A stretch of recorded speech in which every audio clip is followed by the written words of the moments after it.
right? Drop your Jamaican flags, of course, and represent in fine style. We're sending you sunshine. I know it may be what? Spring, going towards summer in some areas, but I know that there's some parts of the world where Jamaicans are right now, and they've, of course, opened their eyes to a frostier morning. So we're sending you some sunshine, and we're hoping that you can smell the energy of Jamaica right here. My name is Debbie Bissoon, and I don't know if you know where I'm from. Not sure if it's very obvious.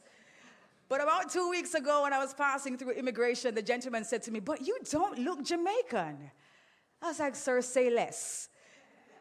Say less. The next time I'm coming to an event, I'm going to make sure that you know I'm born, bred in this beautiful island. In fact, I'm from Clarendon. Yes, born and raised. So for the persons as well, I know persons on the Instagram right now and also on YouTube, they're saying I'm from Clarendon as well. Don't get me started in identifying all the parishes. Let's just settle by saying that we are out of many, one people, and we are all Jamaicans. Well, ladies and gentlemen, we are excited about this event. And if you were at the 2024 staging, you can also agree with me that this is a very necessary event. And wow, over a decade we have done, and now we're embarking on an all-new decade, I would say, Minister. Absolutely. I think the team deserves a big round of applause.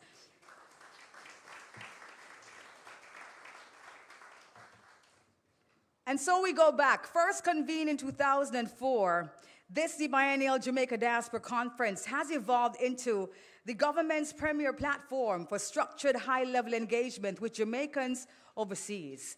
It provides a space for dialogue, partnership building. We're talking about policy alignment and the co-creation of solutions to national challenges. And boy, oh boy, our resilience was truly tested last year, and here we are standing solid as a rock and firm as ever. Under the theme Diaspora Partnerships, Rebuilding a More Resilient Jamaica, the conference will emphasize collaboration, shared responsibility, and coordinated action, positioning the diaspora not only as contributors, but also as co-investors and co-creators in Jamaica's rebuilding and transformation. And I love how that sounds, because indeed, we are rebuilding and we are transforming. So come June 14 to 18, we will gather in Montego Bay. And I was actually in Montego Bay at the end of March there with one of your favorite bears, Red Stripe Bear, and I was blown away to see the advancements, the rebuilding, the restructuring of Montego Bay. Trust me, when you book your tickets and you're going to be here for this conference, you are going to be blown away by what we have managed to accomplish in such a short space of time. And so, ladies and gentlemen, with that said, I think our next speaker will be able to speak to what we've managed to do thus far and what this conference is aimed at doing. So at this time, I ask that we welcome to this podium Ambassador Cheryl Spencer, Acting Permanent Secretary in the Ministry of Foreign Affairs and Foreign Trade.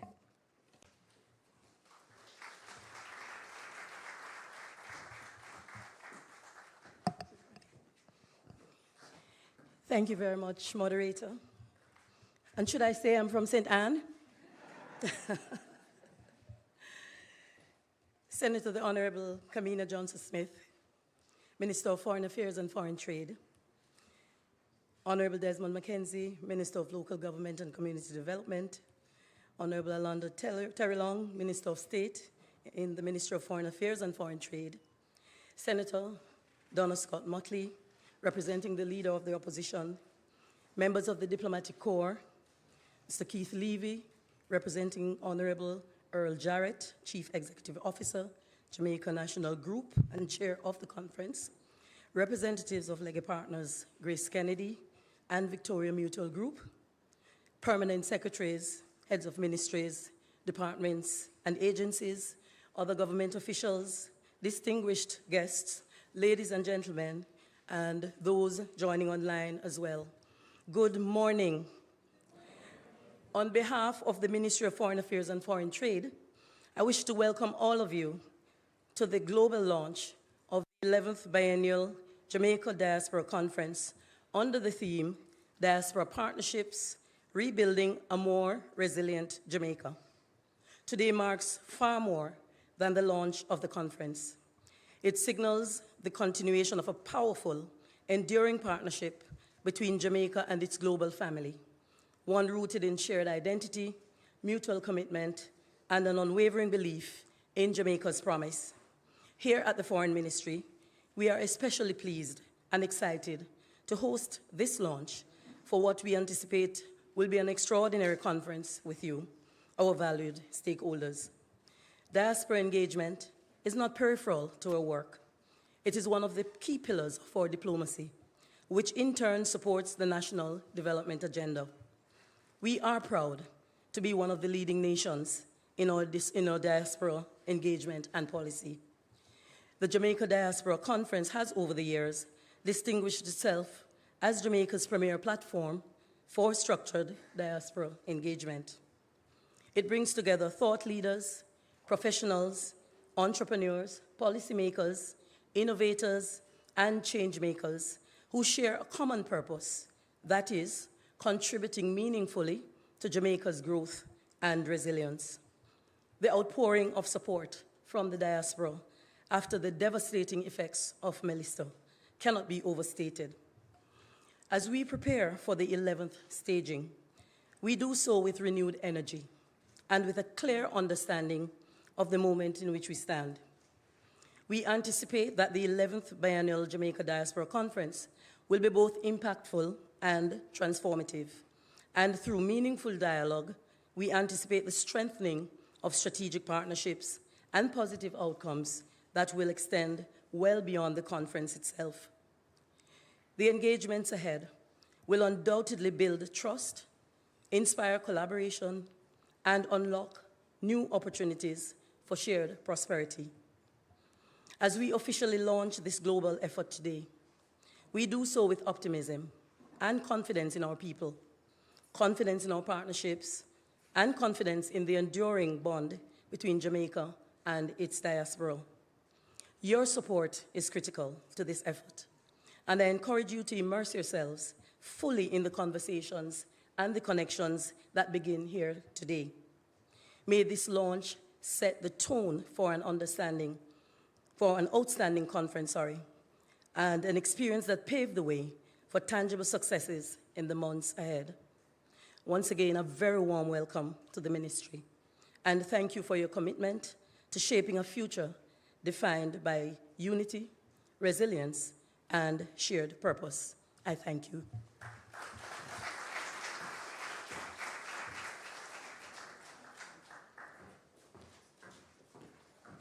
And we say thank you to Ambassador Cheryl Spencer from St. Anne,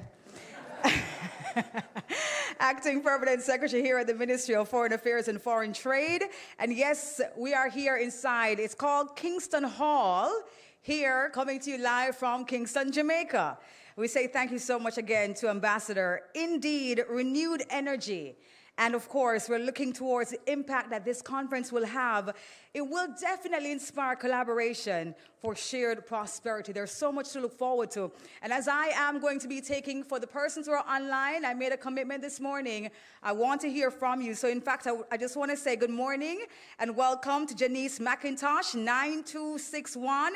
She says, I'll be there along with a huge contingent of reps from the 13th Southern USA. So good morning to you, Janice. We're looking forward to having you here in Jamaica. Well, ladies and gentlemen, after hearing from Ambassador Cheryl Spencer at this time to give us the opening remarks, we welcome to the stage, and I'll make sure he gets a brand new Jamaica jersey, our Honorable Minister Orlando Terrellong, Minister of State in the Ministry of Foreign Affairs and Foreign Trade. Please make him welcome.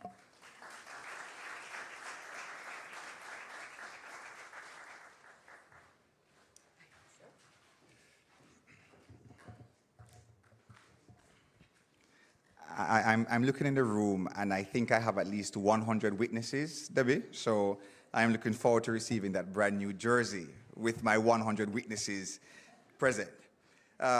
Distinguished ladies and gentlemen, whilst the salutations have already been mentioned, allow me just to extend good morning once more to my dear Minister, the Honourable Kamina Johnson-Smith, to extend welcomes to Senator Motley, who's representing herself, and of course the Leader of the Opposition, my colleague Member of Parliament and our Minister of Local Development and Planning, the Honourable Desmond McKenzie, our legacy partners who are present, of course permanent secretaries, heads of departments, ministries, agencies, and of course to you, our distinguished ladies and gentlemen who have joined us here today. And of course, I have to give a big Jamaican shout out.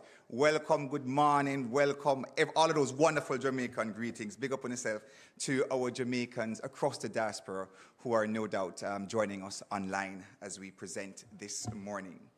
It is with immense pride and that I stand here before you this morning at the official launch of the 11th Biennial Jamaica Diaspora Conference, which will take place from June 14th to 18th, 2026, in the beautiful Sunshine City of Montego Bay at the Conference Center, which is being renovated as we speak to host us with brand new amenities and facilities.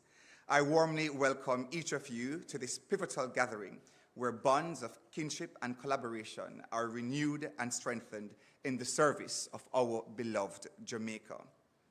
Convened under the distinguished auspices of the Ministry of Foreign Affairs and Foreign Trade, the Biennial Jamaica Diaspora Conference is organized in close partnership with this year's chair, the Jamaica National Group.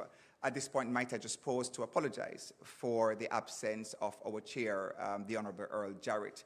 There has been a particular loss and he is dealing with that as well as other national commitments. So he does apologize, and he has guaranteed us all that he's ably represented this morning, as you will come to discover. Ladies and gentlemen, our other legacy partners are present. I have noted the presence of Sir Frank James from GraceKennedy Group and his team, and of course, Sir Courtney and his team, Courtney Campbell and his team from Victoria Mutual as well.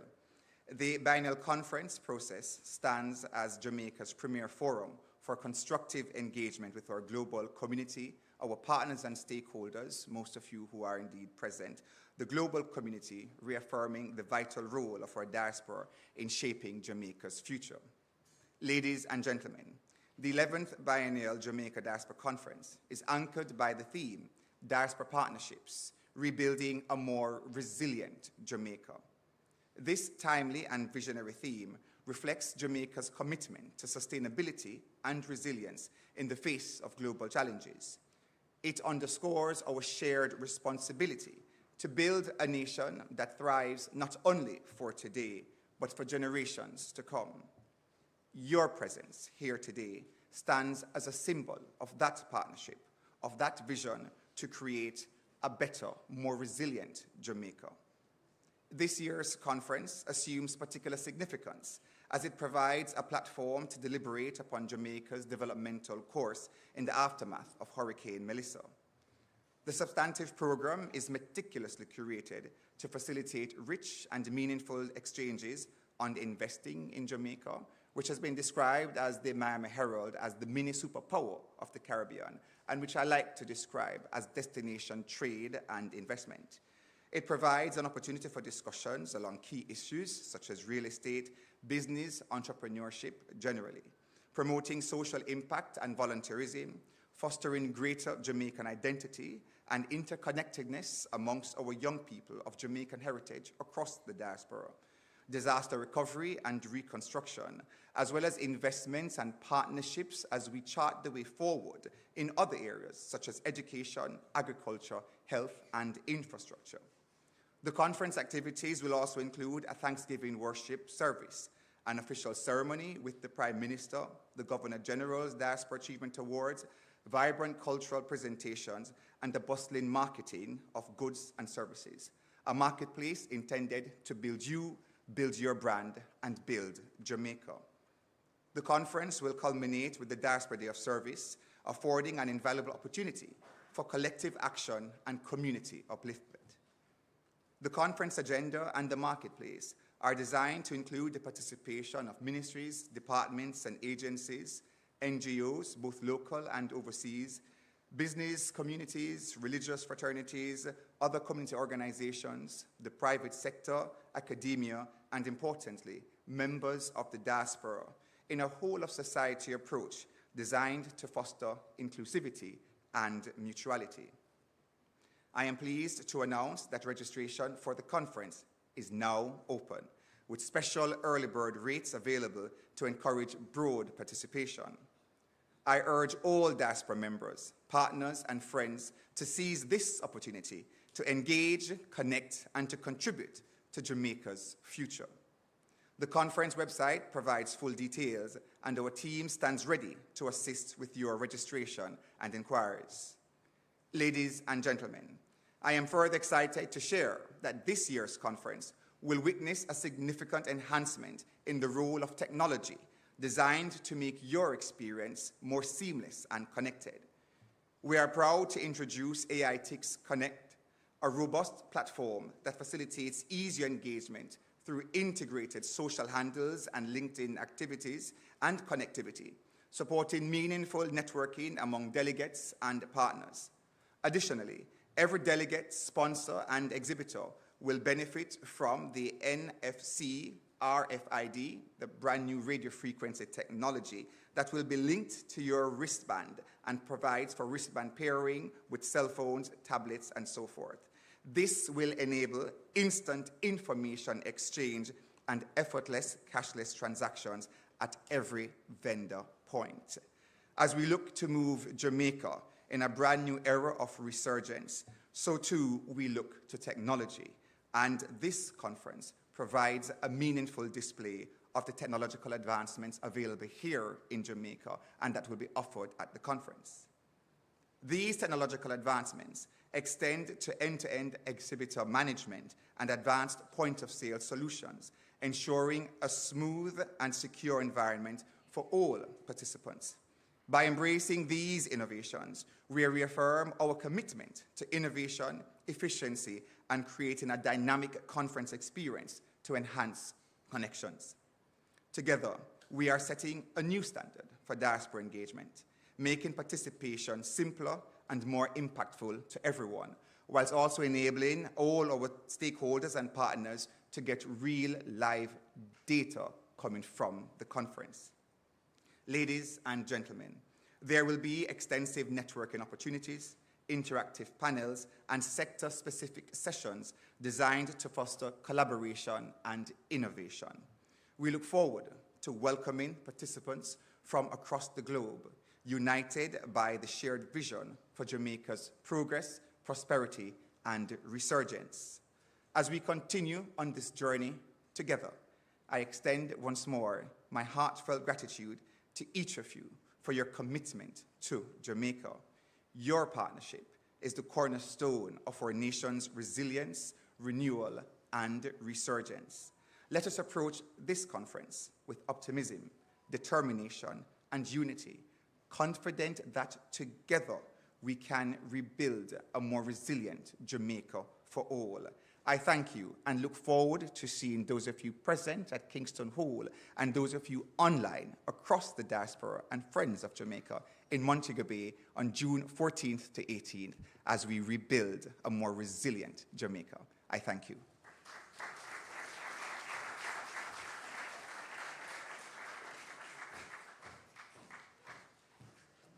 And we say a big thanks to the Honorable Minister Lando Terrellong for that opening remarks, and also the overview of what to expect at the conference. So much to look forward to, as we are indeed the superpower of the Caribbean, and we're building back stronger and even more resilient. As our minister said, registration is now open, and we want everyone to take advantage of the early bird tickets that are now available online. We cannot wait to hear more about the technology offering that's going to be coming up later on. We have a presentation that's coming up concerning the conference technology. We're going to be hearing some more about that. Well, ladies and gentlemen, at this time, we're going to be hearing from our chairman, and he sent able representation. At this time, we invite Mr. Keith Levy, Interim Managing Director for the Jamaica National Group, to come forward representing the Honorable Minister, the Honorable Earl Jarrett. I'm not setting you up, Earl. I'm sorry, I'm not setting you up at all. Lovely, thank you very much. Well, good morning, everyone. Good morning. As you can plainly see, I am not Earl Jarrett. But I have the privilege here to represent JN Group in some opening statements and remarks. So first of all, thank you certainly to Master of Ceremonies, Miss Debbie Bisson. I should also say that I'm an advocate and fellow Clarendonian in heart. Certainly acknowledging Senator the Honorable Kamina Johnson-Smith, Minister of Foreign Affairs and Foreign Trade. Senator Motley, of course, representing not only herself, but of course representing the opposition leader. Honorable Orlando Terrellong, with some very wonderful words to start us off, Minister of State in the ministry. Honorable Desmond McKenzie, who I'm sitting beside, very good to see you again, sir. Ambassador Cheryl Spencer, who started us off, again, Acting Permanent Secretary. Ambassador Franz Hall, Conference Coordinator. Of course, Ms. Paulette Simpson, who is the JN Group Executive and Co-Chair of the conference and the Preparatory Planning Committee, and is certainly online now, watching us carefully. Certainly fellow legacy partners, my dear friend, Courtney Campbell, President and CEO of VM Group, always good to see you smiling. We are both smiling. And so, of course, my new and dear friend, Mr. Frank James, the CEO of GraceKennedy. And we're all partners in this overall effort. Members of the Jamaican diaspora online, on this virtual platform, to you wherever you are, I wish you a good day and good morning, and potentially even good evening. And then, of course, our special invited guests who have taken time out of their busy schedules to be here with us. And finally, everyone who is, of course, behind a camera and other members of the media asking us where to stand, where to sit, where to move. We thank you for your direction. Ladies and gentlemen, firstly, again, let me extend greetings on behalf of Jamaica National Group and our Chief Executive Officer and Chair of this year's conference, the Honorable Earl Jarrett, my dear friend who is unavoidably absent this morning. The Jamaica National Group is pleased to be associated with the biennial staging of the Jamaica Diaspora Conference. This is regarded as a major homecoming event for both Jamaicans at home and abroad. It is equally significant for the estimated 3 million persons here in Jamaica on the island, as it is for the 3 million Jamaicans living overseas, accounting for a collective of some 6 million persons who are blessed, indeed blessed, to have direct Jamaican heritage. Round of applause for everyone online, and for ourselves, of course. While some persons here may argue that they are not impacted by the Jamaican diaspora, it is hard to envision any facet of the Jamaican life in which some level of diaspora influence has not been felt and seen, whether through avenues such as economic impact, philanthropy, or volunteerism. This year's 11th biennial conference comes at a critical juncture as the country is focused on rebuilding Jamaica all the way through, following some very significant local and economic challenges. But we are confident, as our great Sir Patrick Allen has often said, there is nothing wrong with Jamaica that cannot be fixed by what is right with Jamaica. It is so important, it bears repeating.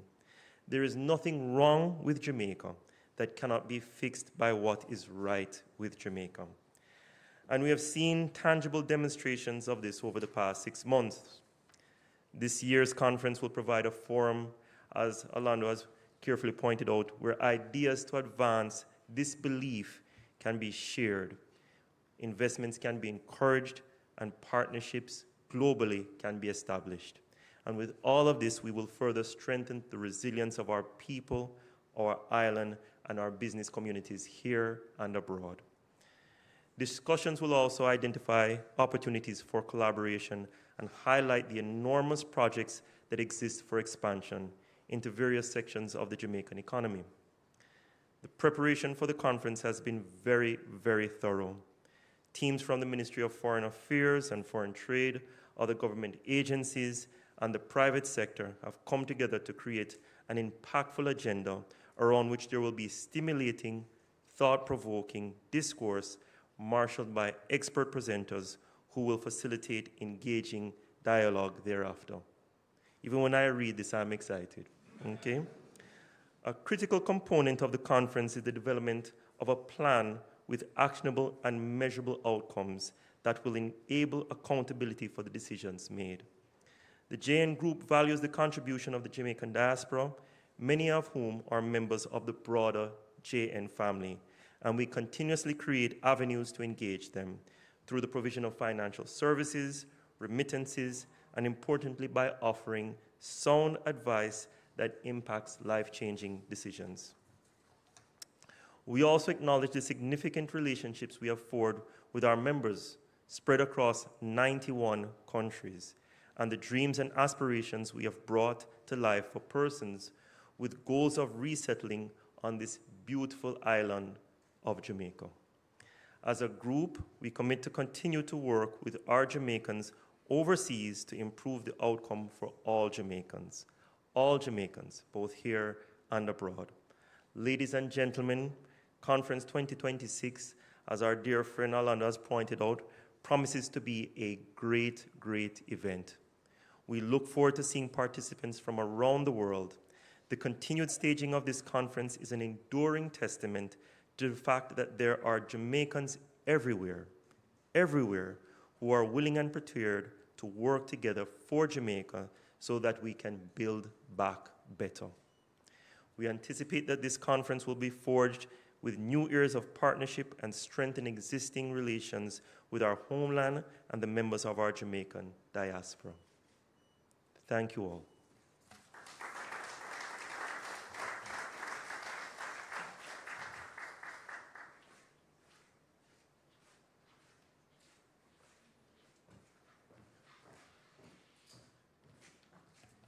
Ladies and gentlemen, please put your hands together again, please, for Mr. Keith Levy, Interim Managing Director for the Jamaica National Group. And we, of course, send our love to, of course, the Honorable Earl Jarrett for sending able representation. I believe that at this time we have a video of the 2024 staging to be played. Turn your attention to the screens, please.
Absolutely, I think it does deserve your round of applause. One more time, please, for the 2024 staging of the conference. And wow, we've been through so much, right? We saw some scenes there of our country post-Melissa and our people, members of the diaspora, friends of Jamaica, being busy there at work, helping us to rebuild.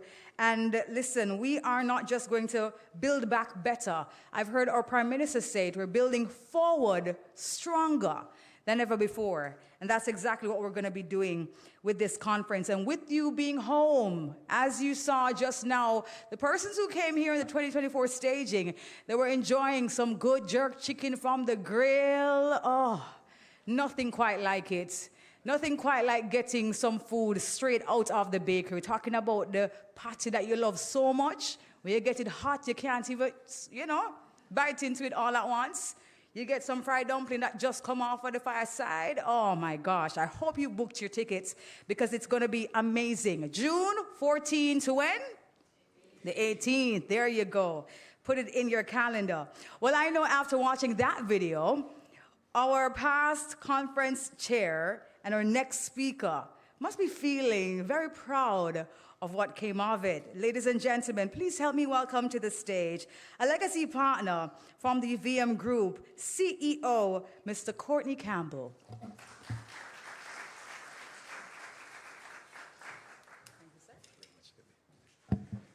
Thank you to my fellow Clarendonian.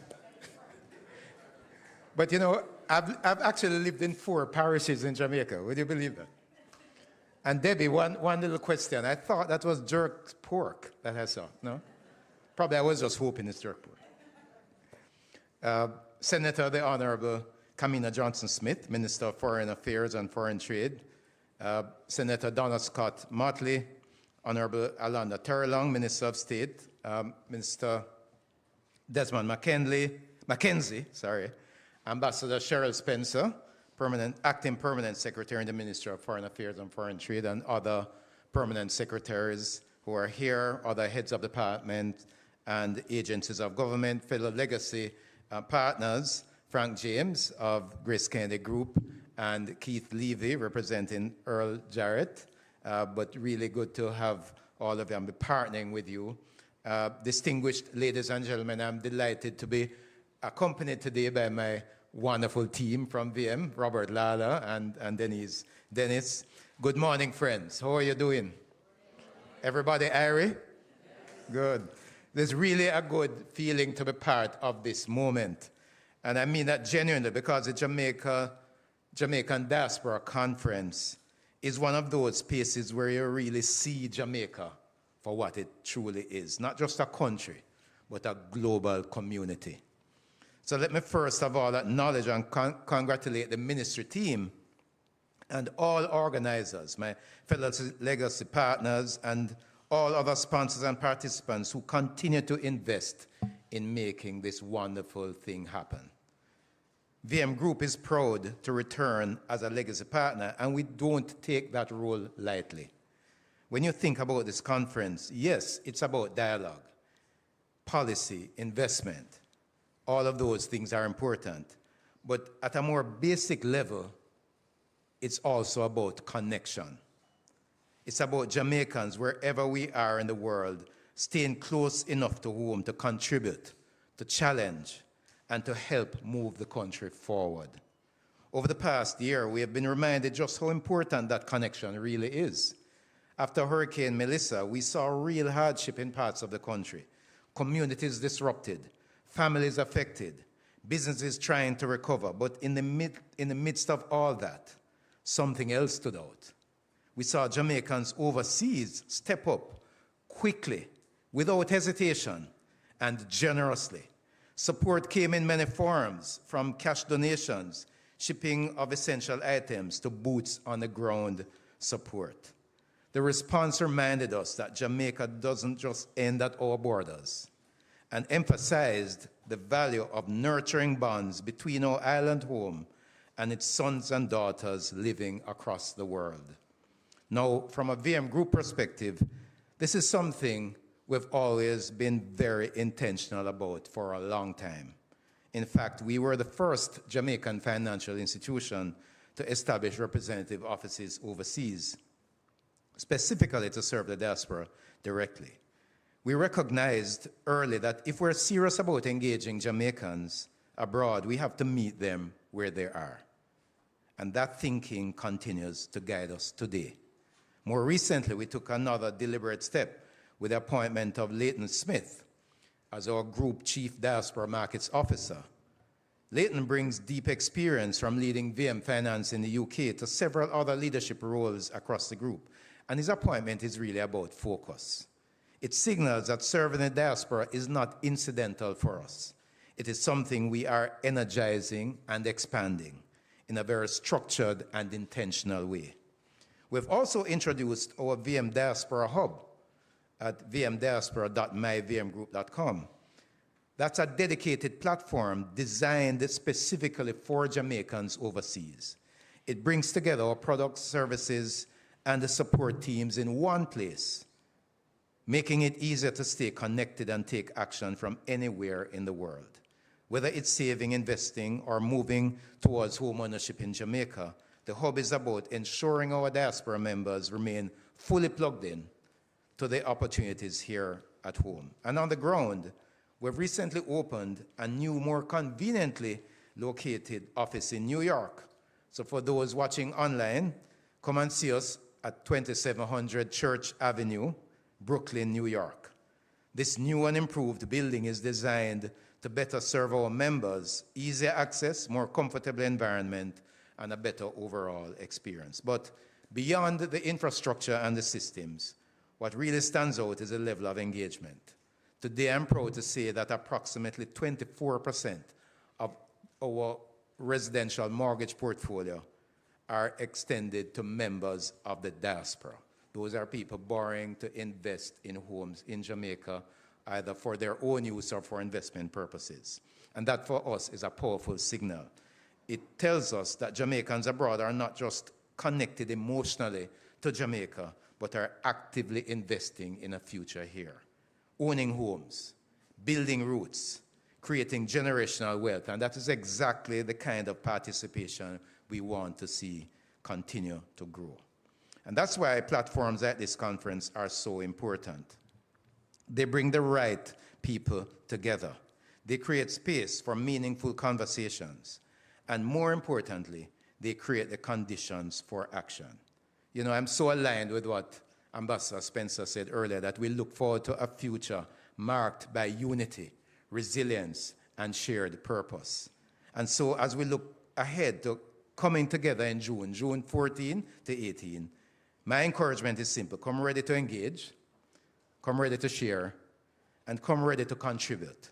Because Jamaica's progress will come from all of us, working together wherever we are. Aligned, and thank you very much.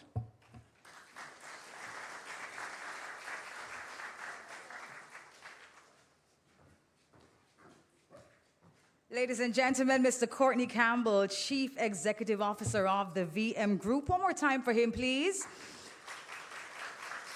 Thank you so much, sir. The work done by the VM Group for Jamaicans living abroad is without question. You have absolutely been offering financial solution for the diaspora for years, and we are so grateful. And as he said, come ready to engage, ready to share, and ready to contribute, because that is the way we advance our nation, if we can all together pool our efforts and our knowledge and our resources to take things further and farther as a strong nation.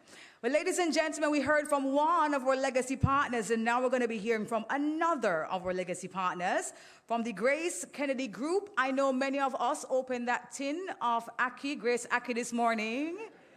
Okay, we did the right thing. Absolutely, absolutely. And so, ladies and gentlemen, please help me welcome to this stage CEO, Mr. Frank James.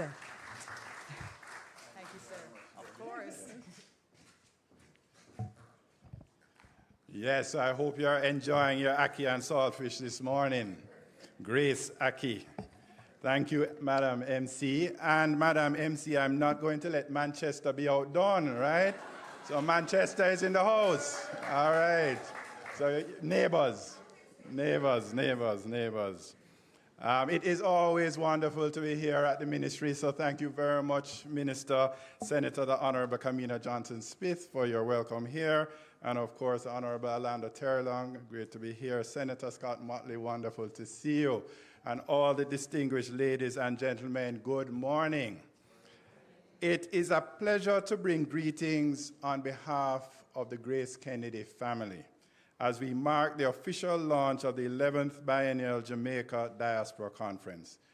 GraceKennedy remains proud to serve as a legacy partner of this important platform, which continues to strengthen the vital connection between Jamaica and our family all around the world. And indeed, you are family, we are family, so it is great to be welcoming our Jamaican family from around the world who are joining us online. This year's theme, Diaspora Partnerships, Rebuilding a More Resilient Jamaica, is both timely and very necessary.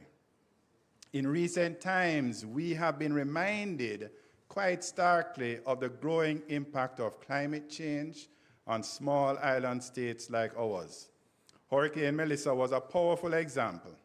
Its effects were devastating across Western Jamaica, where it disrupted lives, damaged infrastructure, and tested the resilience of our communities.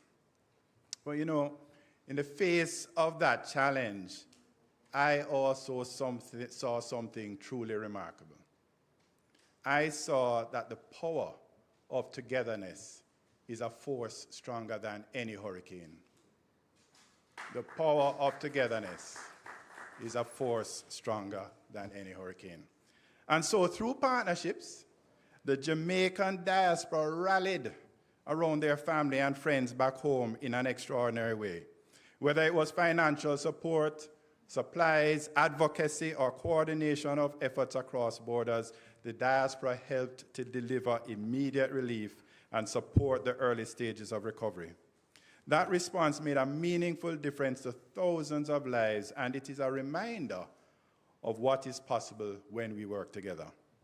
And at GraceKennedy, we saw that firsthand. We saw that through our GraceKennedy Money Services Network, where we saw the outpouring of support coming in from the diaspora leading up to the hurricane and immediately after the hurricane, where members of the diaspora supporting their loved ones, their families through financial resources were sending. And we did our part in being able to reduce those and eliminate those fees, and you responded. The diaspora responded in support of their loved ones. And while Jamaica has made significant progress since Melissa, the recovery continues. This is not an overnight process. So rebuilding, we must do in a way that is more resilient, more sustainable, and making us better prepared for the future. And that's our shared responsibility. And that is why this conference matters. It is not just a gathering, but it is a platform for action. It brings us together to strengthen partnerships, but more importantly, to translate those partnerships into meaningful outcomes. And I heard Keith talk about measurable actions. So whether through investment, knowledge transfer, innovation, or community impact, we must make meaningful outcomes. The true value of diaspora engagement lies in what we build together after the conversations at the conference have ended.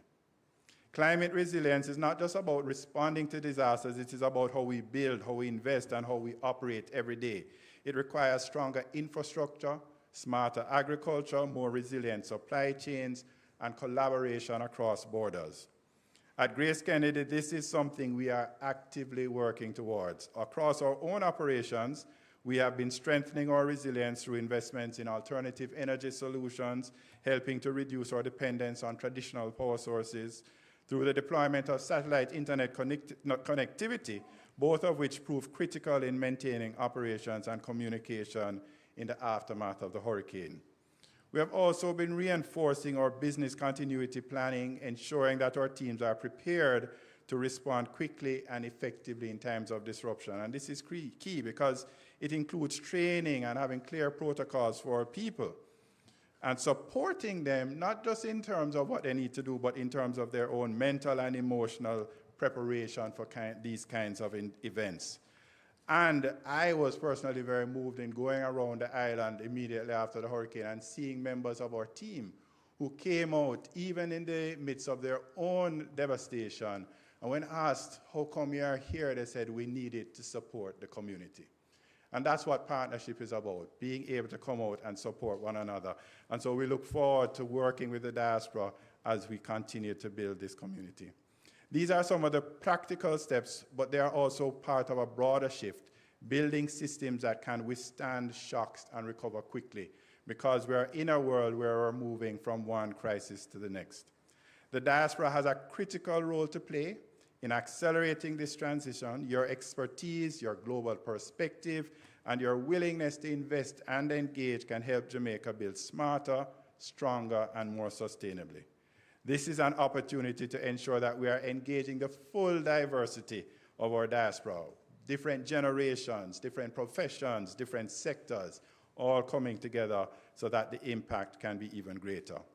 It will take strong partnerships between government, private sector, and diaspora to ensure Jamaica not only recovers, but emerges stronger and better prepared for the future.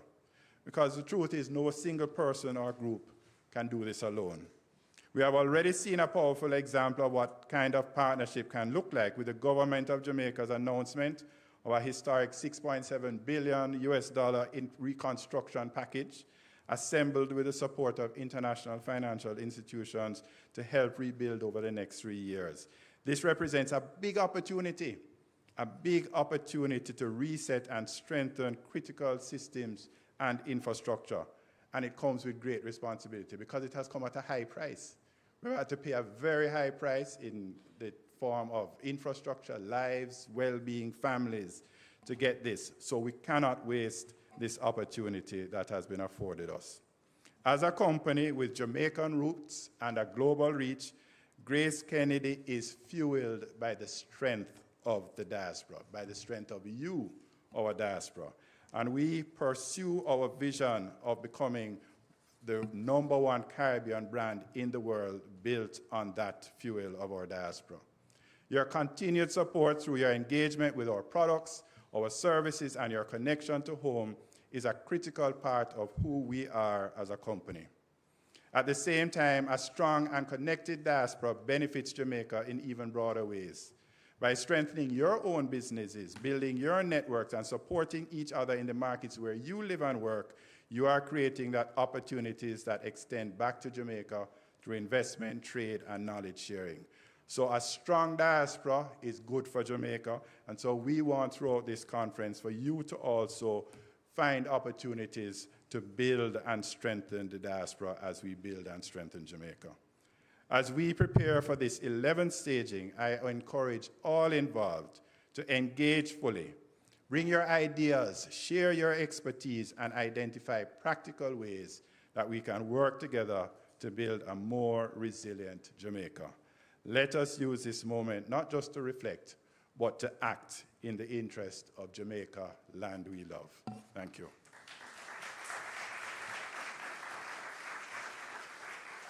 You know Jamaica? Let's talk about Jamaica. Let's talk business. Let's talk opportunity, manpower, and stability. Let's talk infrastructure and location. Let's talk about manufacturing, agriculture, energy, logistics, business process outsourcing, and tourism. Let's talk about your business. Let's talk vision and growth. Let's talk success.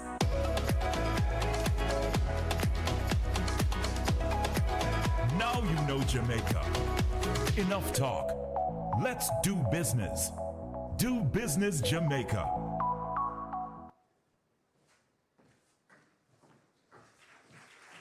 Absolutely. Do business, Jamaica. Do business like GraceKennedy, right?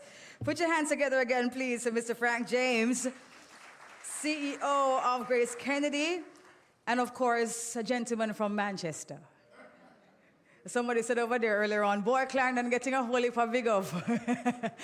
So, sir, thank you so much for representing for your parish and representing so well for your company, GraceKennedy. In fact, as he said it, GraceKennedy is fueled by the strength of the diaspora, and that's exactly what this conference is aimed at doing, allowing the diaspora to come out and show out in fine form. So ensure that you book your time here, please, in Jamaica. Come home, man. Just come home.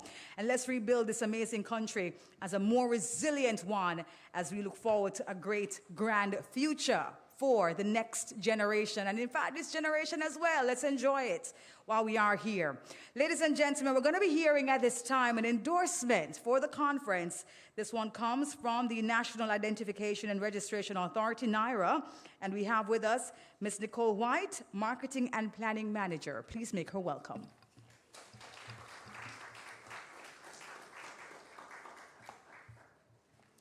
And as Nicole is making her way onto the podium, just want to say good morning again to the persons joining us online. They are there telling us where they're from, where they're representing, and who's going to be at the conference. It's a very good look. In fact, on the VM platform, you had to appoint over 120 persons there joining.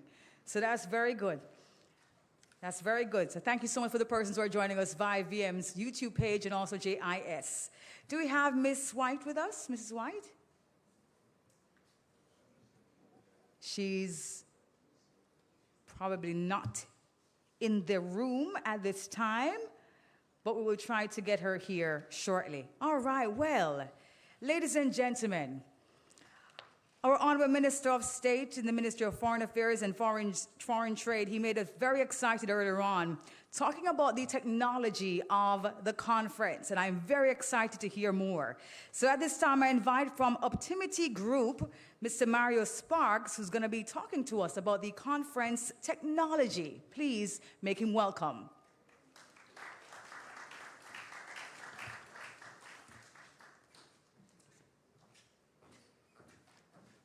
Good morning, everybody. Senator the Honorable Kamina Johnson, Senator Desmond McKenzie, Minister of State Alanda Terrellong, Senator Motley, Ambassador Franz Hall, legacy partners, distinguished guests, good morning. We at the Optimity Group, we're very excited to be the technology partner for, and I'll steal a term from Senator Johnson last week, to the Biennial 11th Living Spur Conference. It's our pleasure to be responsible for all the technology that will be used at the conference. After having been to a number of conferences in Europe, in Africa, we are very excited to bring a difference in how the delegates connect, in how the diaspora connects with the legacy partners, with the exhibitors that are at the conference. We strongly believe in decision making, and if it is that we're going to have a resilient Jamaica, that needs to be driven by data, and that needs to be driven by real data. Now, we have, and I'm sure most of you may or may not have jumped on our platform. It's not just to register. We have enhanced the entire flow of how the diaspora members will interact with each other, with how the delegates will interact with each other. I'll just quickly touch on a few points here. So at Optimity Group, we came up with a piece of technology called AITix Connect, and Senator Terrellong mentioned it earlier, where we thought, as opposed to simply having a QR code or a business card, being exchanged at these conferences, when you check in at the conference, you'll be given a wristband, an NFC wristband. Now, when you sign up online, the information that you would have entered, whether it is your number, your LinkedIn profile, your Instagram profile, you have the ability to turn on and off sharing, right? Now, let's say I run into another member of the diaspora, say, hey, my name is Mario Sparks, what's your name? as opposed to taking out your QR code or another device. All you simply will do is use your phone, tap their wristband, and their profile in terms of their business card will pop up. You can save their contact. You can select, for follow-up meetings, and that will essentially enhance the engagement or the instant way in which you can actually connect with members at the conference. On our app as well, we have booth directory and storefront exploration. So you're able to go on and see all the booths, all the exhibitors that will be there. You'll be able to set meetings with the exhibitors, understand exactly what their offerings are.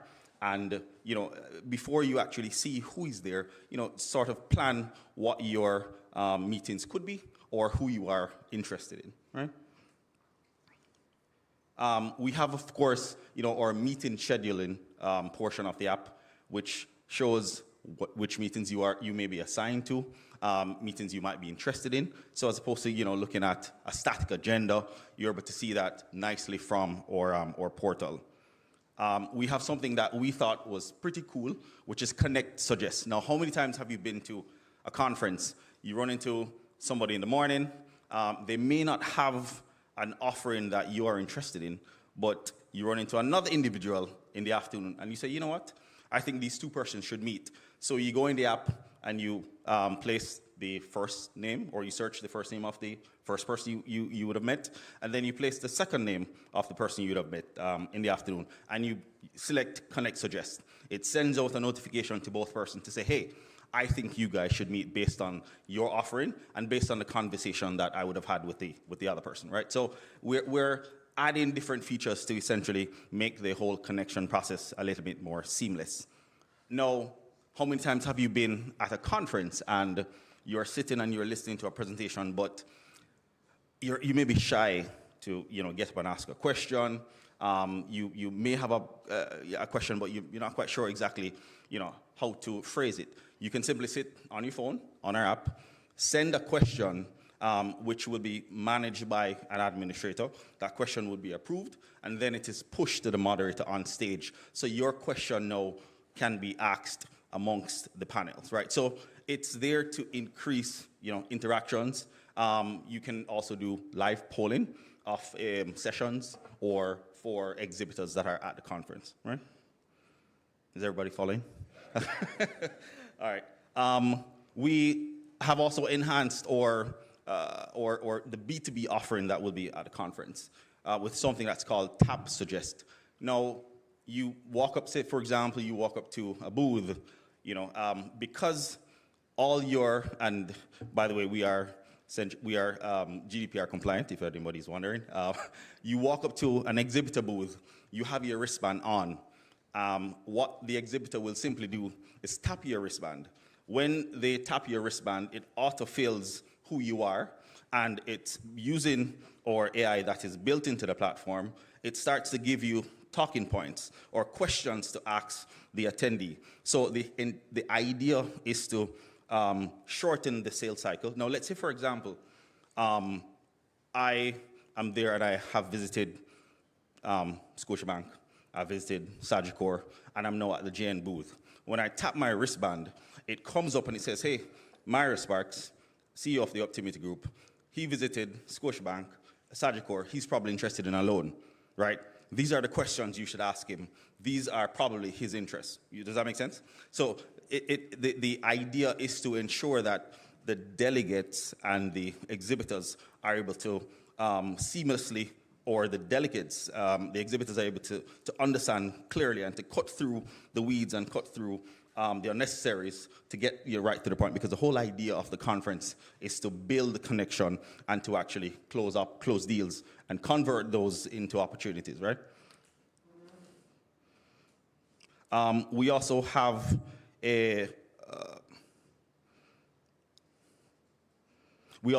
our speed networking module, where in which B2B members can be a part of, and I'm not quite sure if this module will be used, but if there are B2B members who want to be a part of the speed networking initiative. It simply allocates, whether it is 10 minutes, 15 minutes, so individuals are able to connect seamlessly. We have what we also have live connect, where, let's say, for example, you want to just meet some random persons, because we understand persons are also shy, right? You are able to go onto our live connect section of the app, and once somebody else joins, it simply just connect you with an individual in the queue. You start having conversations about, points that you're interested in, opportunities that you may have, while you're in Jamaica. If that conversation isn't going, where you are, you simply click next and you go to the other individual, right? So there are tons of other features that we have built in, but, I could be up here for a little bit. So we're going to be here for the rest of the presentation. So if anybody is interested in understanding a little bit more about the tech, about what it is that we have to offer, you can either see myself or my two directors. Thank you so much.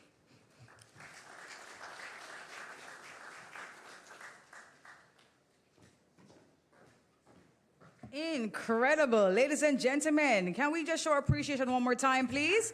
Optimity Group with the good stuff. I know Jamaicans, when they come inside the hall, they're going to be saying, boy, Jamaica, the thing no fenke at all.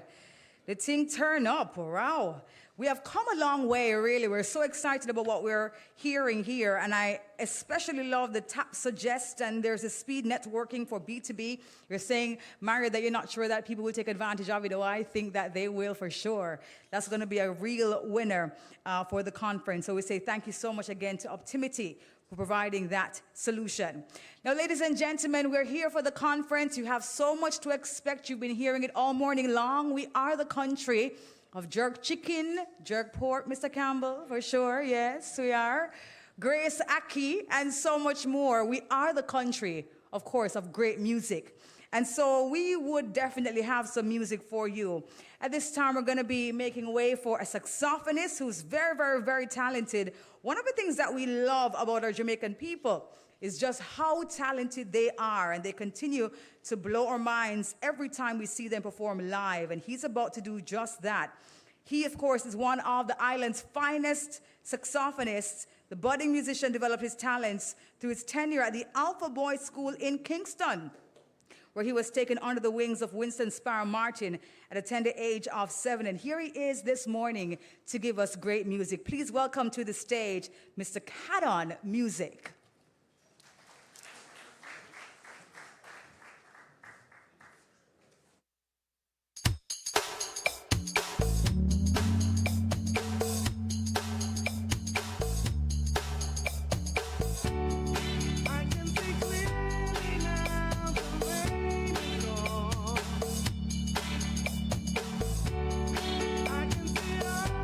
Obstacles in my way.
That's what bright, sunshiny days and clear nights look like, for sure. Thank you so much for that video from the JTB. Can you put our hands together one more time, please, with Mr. Cannon Music?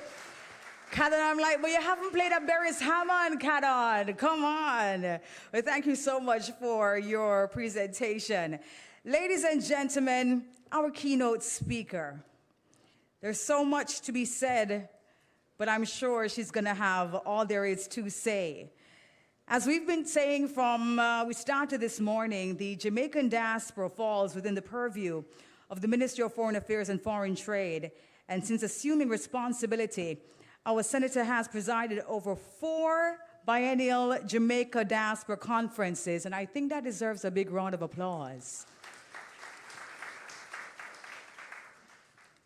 Our senator has also convened diaspora consultations and engagements across continents, promulgated the National Diaspora Policy, and established the Global Jamaica Diaspora Council and the Global Jamaica Diaspora Youth Council as tools of deeper engagement. And for sure, this conference is going to be providing everyone that opportunity for deeper engagement.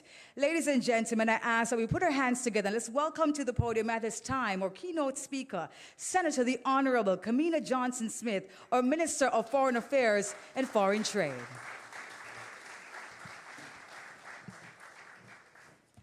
Thank you, our Master of Ceremonies and Minister Mackenzie. I'm happy to tell the crowd that I am representing the KSA municipality. Kingston and St. Andrew is in the house, and we are in downtown Kingston. Wonderful.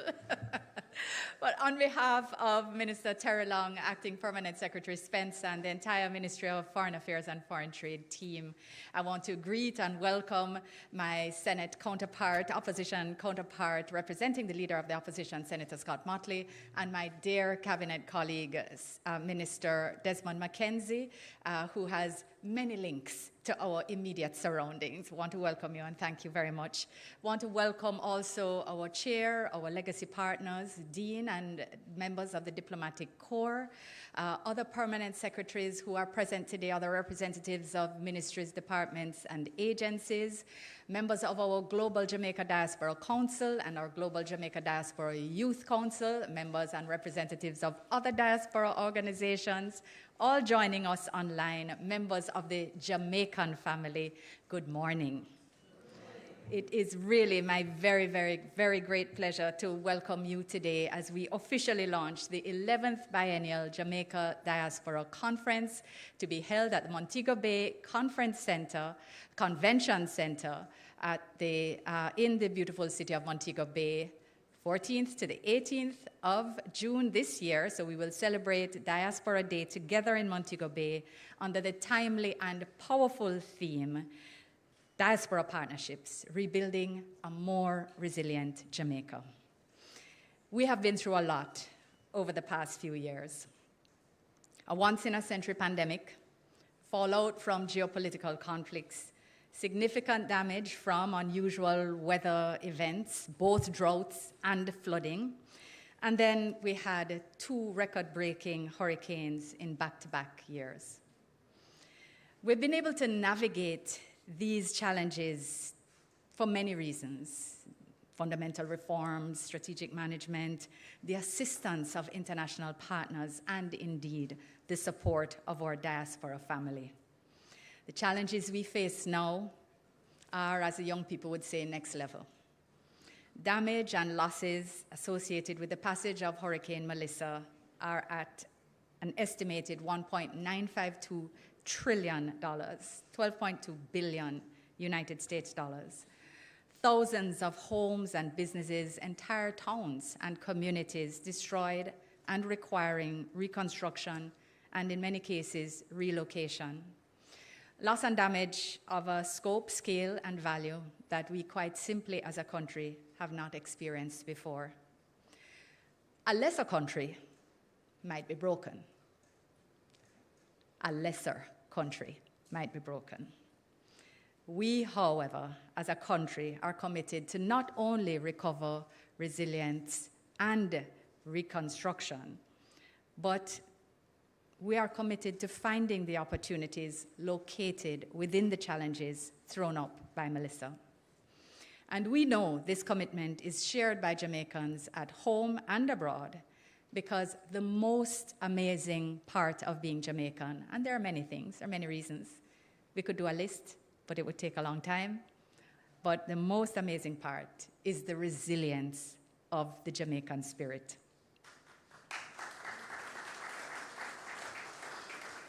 As people, we have always displayed the ability to persevere, and this has shone particularly strongly in the post-Melissa response. In fact, our response and recovery has been described in some instances as better than first world, as they've never experienced people like this anywhere in any disaster elsewhere in the world. And even as we, as a government, learn every day from partnerships, approaches that we have taken are already being looked at by international agencies as models for replication in disaster response. There is, however, so much work that lies before us. People are still dislocated. Schools and hospitals still need support. Repair and reconstruction is underway, but we now need to ramp up scope and scale. Yesterday, the Prime Minister opened the debate on the bill to establish the National Reconstruction and Resilience Authority, which will anchor and centralize new processes and the level of focus and efficiency needed for this next phase. I know many of you are looking forward to learn more about NARA and how you can participate in reconstruction and rebuilding. So I'm happy to share that reconstruction and rebuilding and the participation of NARA will be among the many interesting subjects on the conference agenda. Ladies and gentlemen, I have every confidence that all Jamaicans will continue to come together to pull in the same direction as we build and rebuild a more resilient Jamaica. Indeed, we all acknowledge that diaspora partnerships will be a significant part of our emergence and resurgence from Melissa. So today's launch is more than a ceremonial beginning. It's a call to action. It is an invitation. It's an invitation to Jamaicans across generations, across the globe, to continue partnering with your homeland in shaping a stronger, more sustainable, and even more resilient Jamaica, and an invitation to Jamaicans who live here to join us and build new connections across the waters. For decades, the Jamaican diaspora has been one of our nation's greatest strengths. And while perspectives may be applied, different perspectives, I want to suggest today that we look at this strength as resting on two pillars. The first is that Jamaica has one of the largest and most dynamic communities in the world relative to the size of our population. Jamaicans have established themselves as leaders and critical stakeholders in practically every sector across the world, including business, academia, healthcare, technology, culture, public service. And this helps to bolster positive recognition of the qualities of Jamaica, of Jamaicans, and of Jamaicanness in different spheres, in different spaces across the world. This is building and supporting Brand Jamaica. The second pillar of strength is that no matter how far we go, Jamaicans remain deeply connected to the land of our birth. Through philanthropy, investments, remittances, and knowledge transfer, many Jamaicans in the diaspora remain significantly involved in helping to sustain families, generate economic activity, strengthen schools and communities, and ultimately support national development. Our diaspora is not simply an external population, it is an integral part of the Jamaican fabric.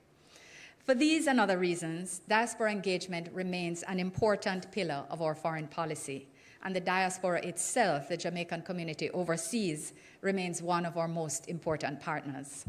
The government recognizes and values the remarkable contributions from members of the diaspora across the globe, and moreover, we believe in the need to deepen and expand our engagement.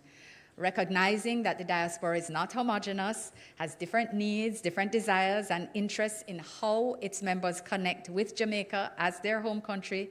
And so we try to also vary how it is that we promote greater mutuality and partnership geared towards ensuring Jamaica's development in multiple areas. And this is why the multifaceted nature of this conference is so fascinating and important.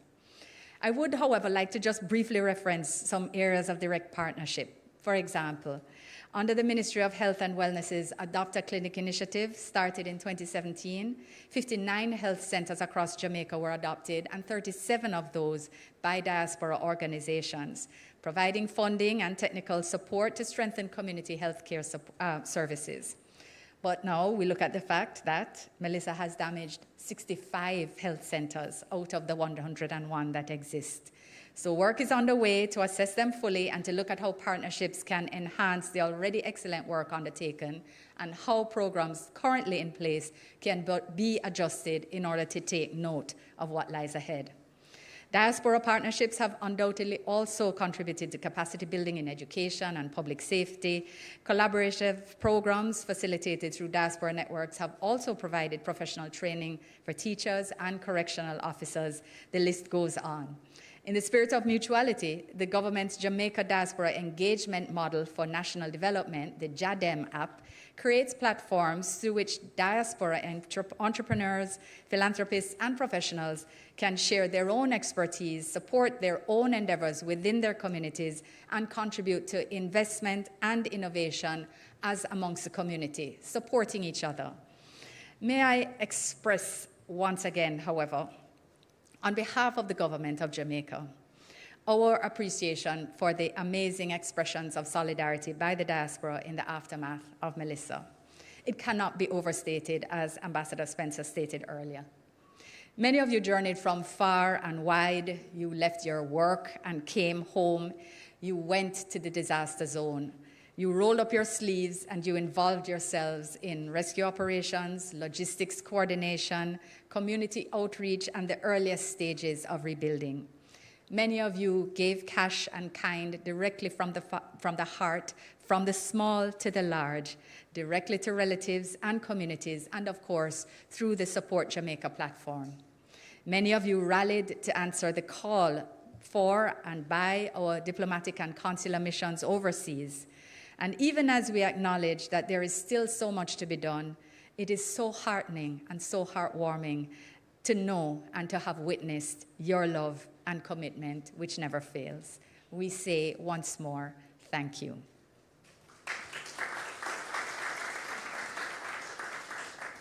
Our Biennial Jamaica Diaspora Conference, the reason we are here, provides an excellent platform for you in strengthening the relationship and harnessing the positive efforts and energy that exist for mutual benefit and nation building. Since its inception some 22 years ago, the conference has provided an opportunity for dialogue and reflection on shared achievements, to address emerging challenges, and to identify new pathways for engagement. But it has also provided a platform for action. And in most recent years, the additional, more intentional aspects of promoting investment, wealth creation, and support for innovation and partnerships, they have been welcomed and they have been harnessed by all sides. So we welcome you and encourage you to be a part of where the action is. Ladies and gentlemen, the world we inhabit today is marked by rapid change and increasing uncertainty. Global economic shifts, climate change, public health crises, technological disruptions, and geopolitical tensions continue to impact our societies and economies. For small island developing states with open economies like Jamaica, these pressures can be particularly acute. So building resilience is not an option, it's essential. It is also not unidimensional. Resilience means strengthening our economy so that it can withstand external shocks. It means building communities that are even safer, healthier, and more inclusive. It means protecting our natural environment even as we develop our built environment, including housing with an intention to prepare for the impacts of climate change. It means creating opportunities for our young people so that they can thrive both at home and abroad as we continue to rewrite Jamaica's story in a way that encourages more brain gain and less brain drain. And I'm happy to say that this has already started. I'm searching in the crowd for Dr. Brown, who is our Yes, he's still our poster child for returning academia. We have Camille Didier from Island Car Rentals, who is also returning in the private sector. We have Kwame McPherson in public health and creative industries, among so many more. The return is happening, and we encourage you all to come and hear more about it, because this will be a new element of the conference as well. In this vein, we view diaspora partnerships as being indispensable. The conference which we're launching today clearly does not represent the journey, but it's such a critical part of it. And the theme does not pretend that at the end of 4 days, we will have built a more resilient Jamaica. But the ethos is so critical to our success. The conference will serve to unlock mutually beneficial opportunities in areas such as trade and investment, advancing technology and innovation, creative and cultural industries, healthcare, education, housing, sustainable development, and entrepreneurship. Safety and security, we are never taking for granted. And there is also so much to be done, deepening collaboration in areas such as climate resilience, disaster preparedness, and community development, leveraging much of the focus and currency engendered by Melissa. My Jamaican family, the 11th Biennial Jamaica Diaspora Conference will provide you with an environment in which you can identify practical avenues through which you can play an even greater role in Jamaica's transformation. So as we look forward to June, as we look ahead, we are particularly excited to welcome you back to the Rock. Many of you will be returning home for the first time in several years. You will not only be met with the impact of Melissa, particularly in the West, but you will see without doubt change and transformation emerging. You will feel the gains made in security and infrastructure, for example, and others who have been visiting more regularly recently will be visiting again with renewed purpose to explore new investment opportunities, to reconnect with communities, and to contribute to Jamaica's development journey. Some of you will be the people who are asking me, why can't we have the conference again in 2025, since 2024 was so good? As I promised then, as you blink, it's going to be 2026, because here we are. So we look forward to welcoming you back, because whatever category in which you fall, you will, I promise you, feel the energy of possibility and potential. We also anticipate strong participation from our diaspora young people whose energy, creativity, and global outlook are essential to shaping Jamaica's future. We look forward to supporting their connections across jurisdictions, as well as generational distance is a matter we are also working on as we look at the sustainability and resilience of diaspora engagement.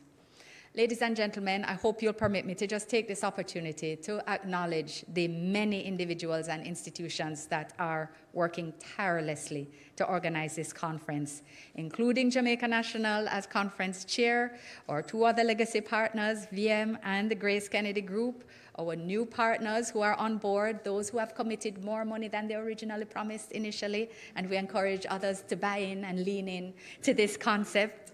VM, you really delivered for us as chair in 2024, so we want to give you a special recognition. And if anyone sees a particular lightness in Mr. Campbell's step, it's because he doesn't have the weight that will hold down Mr. Levy and, of course, Mr. Jarrett and his team as we all work together, because it's quite a bit of heavy lifting, and you will be able to just enjoy it more this year. But honestly, our private sector sponsors, we really couldn't do it without you, so we thank each and every one of you, those who are returning and those who are new. And we encourage new partners like Optimity, who is really bringing a new approach to many things. I want to just highlight for you again, you may have missed it, but he said they are GDPR compliant. This means that they are compliant with the highest best practice of data protection. So when you hear about him saying sharing this and sharing that, it's all actually legally covered by strong privacy management technology. So we want to give you that assurance as well. And please feel free to ask all questions. I want to also I thank all our ministry department and agency partners. You are phenomenal at every stage. We could not do this without you. And I want to also thank my amazing team at the ministry, led, of course, by Minister Terrellong, who has been driving the Diaspora department to deliver, and to deliver more.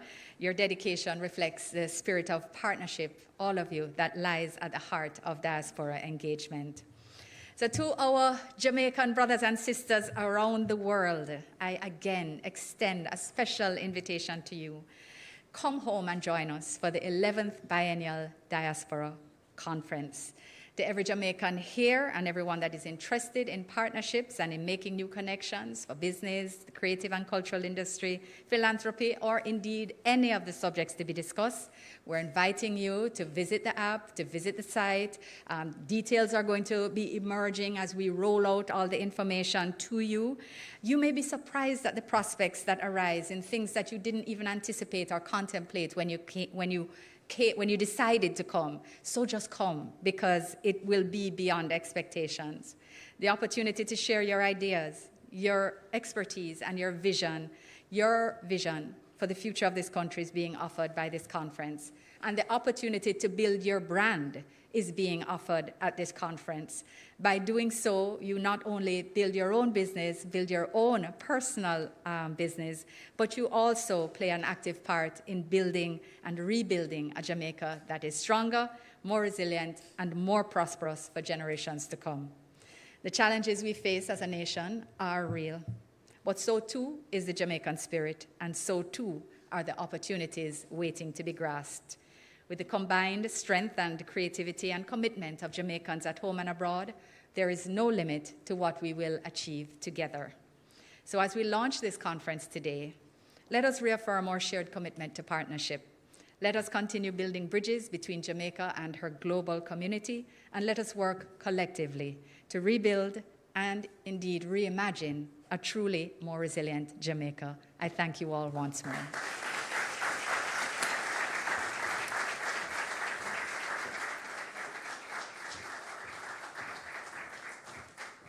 Very well delivered. One more time, please, for Honorable Minister.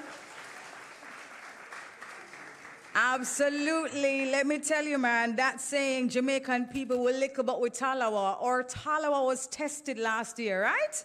Absolutely. And here we are on the other side of it all and moving forward a little bit more stronger and clearer about what's to do, what we can actually contribute to make this nation one that we want to live in. We want to raise our families. We want to do business. And we also want to retire. And so, as the minister said it, we're inviting you to come home. Jamaican word to come a yard. Come home and let us build this amazing country. And I saw some comments in the YouTube chat. There's a lady who said, listen, I'm from Canada and I'm coming to defrost. So she said she's absolutely coming, Minister. When you said, you're extending that invitation, she said that we are coming. So big up to the Canadian team there. We cannot wait to have you here with us. We thank the Minister again for her keynote address. Put your hands together again for her, please. The Minister from Kingston, Jamaica. Somebody said under the clock. So, Minister Mackenzie there smiled and nodded, right? Yes, absolutely. And big up to the Kingstonians in the room as well. We're not going to go around you guys. Oh, there you are. Okay, fine. And the Kingstonians in the YouTube chat as well. Listen, we are winding down, ladies and gentlemen. I just want to also advise you and really ask of you that you follow the ministry's pages, please. They are all over social media. The handle is MFAFTJA. It's on Instagram. It's on TikTok. I believe it's also on X. And you use the hashtag BJDC11. That is hashtag BJDC11. When you're having your conversation online, we are able to see what you have been saying, and we take all your remarks and your suggestions. So at this time, we're inviting to give us the acknowledgements Ambassador Franz Hall, Conference Coordinator, a man who has been hard at work since everything started. Please put your hands together. Let's welcome him to the stage.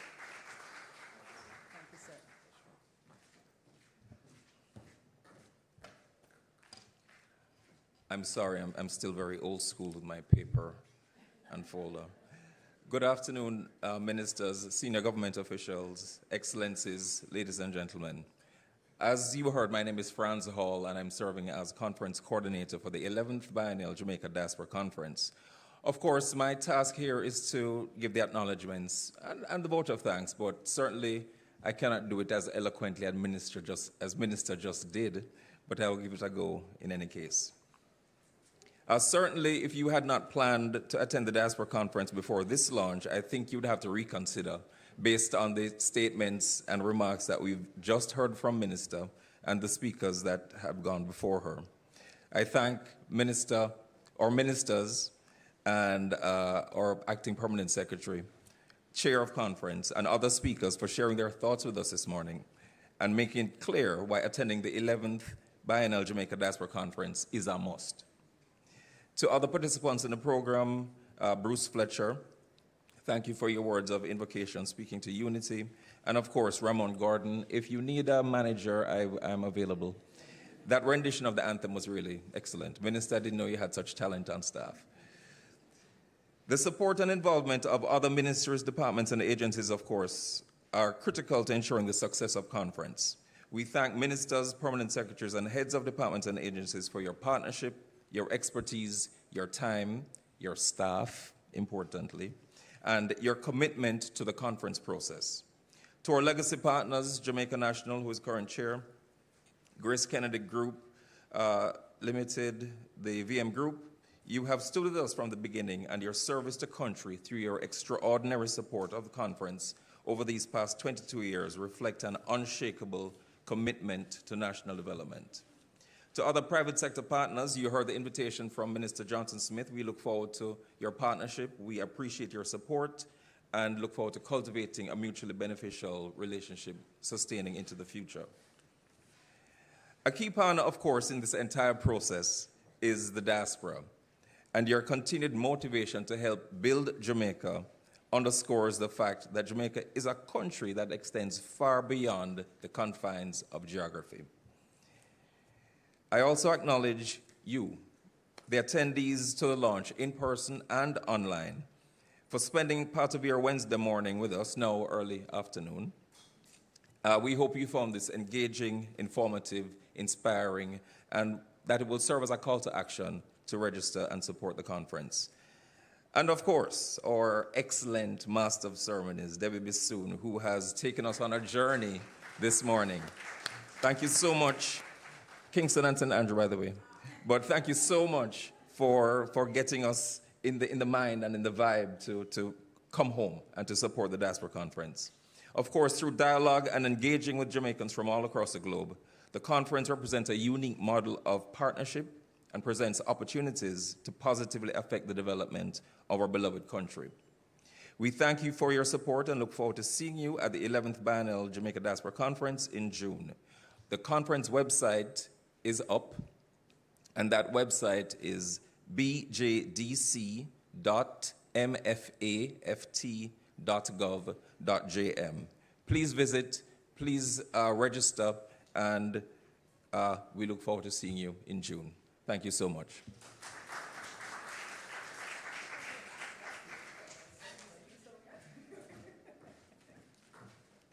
Thank you so much, Ambassador. Thank you so much for your acknowledgements. And I know that, there are persons online right now saying a whole heap of things. I don't hear Westmoreland name calling. Anybody inside here from Westmoreland?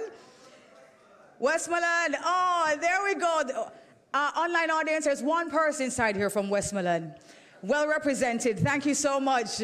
Right, there we go. Okay, fine. So it's the Westmoreland. Let's Montego Bay, because they're having the conference in Montego Bay. One person from Montego Bay. Okay, there we go. That's okay. Montego Bay gonna have all of us come June, right? Exactly. Okay, where am I now? Where did I skip? Hanover. I skipped Hanover. Anybody here from Hanover? Nobody here from Hanover? Oh, one person there from Hanover. Thank you so much. Two persons from Hanover. Okay, so we're in Trelawney now. Anybody here from Trelawney? Trelawney team, 3 persons. There you go. You come out strong, man. What? 3 persons. So Trelawney, St. Anne. 3 persons from St. Anne. I see the hands. Okay, St. Mary. St. Mary, you have your own airport, though. Come on. Come on. Okay, well, we have one person there from St. Mary. All right, St. Mary, and then we're over to Portland. Portland, my favorite parish. Love Clarendon, but of course, you have one person there from Portland. Anybody from St. Thomas? That is good. We should always, yes, hello. We have to declare we're from St. Thomas. St. Thomas got a highway, right? Things are very different down that side. Hello. Okay. Coming across now, yes, we talk about Kingston and St. Andrew team. Yes, Kingston and St. Andrew. I miss out somebody?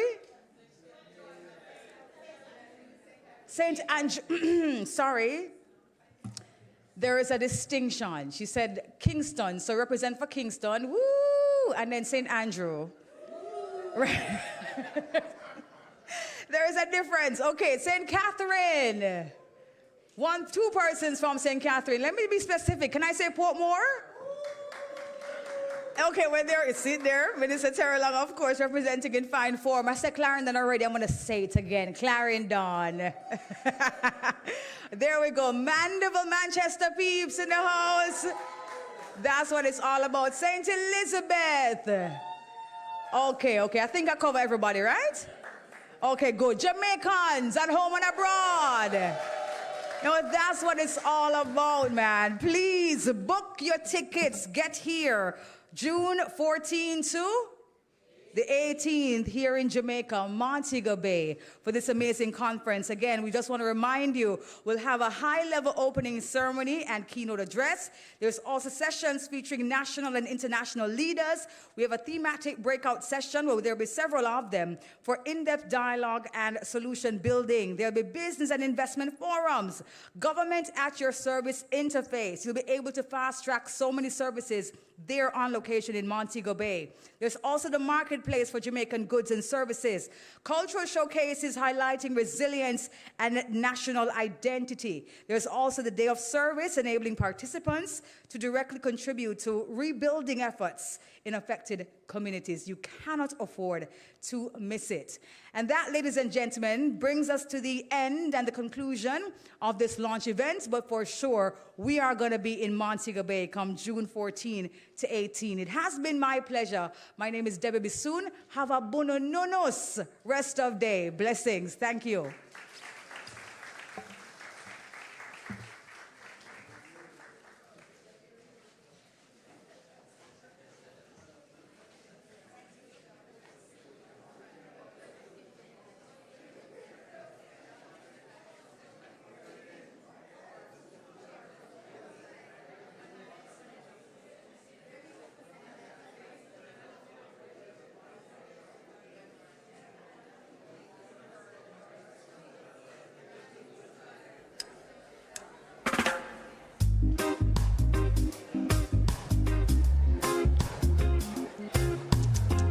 Ladies and gentlemen, quick announcement. There is refreshment on the exterior right there. As you exit through those doors, you will see it. Please indulge and let us eat together.